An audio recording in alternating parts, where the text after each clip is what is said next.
Ayan, tapos na yung work natin today and sasagutin ko yung isang comment sa akin sa YouTube channel ko na kung pwede daw bang umuwi ng Pilipinas kapag 1 year ka pa lang dito sa Greece na nagtatrabaho. Well, ang sagot ko is yes at depende sa amo. Okay?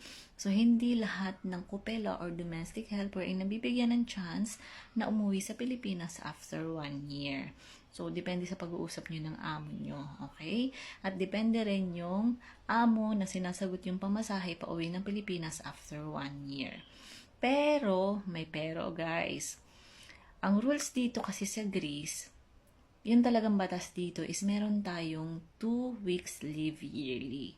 Pero hindi lahat ng employer, lalo na yung sa mga bahay nagtatrabaho, is sumusunod yung mga employer. Okay? So, kailangan kausapin mo yung employer mo. For example, mag-a-apply ka, nandito ka na sa Greece, mag-a-apply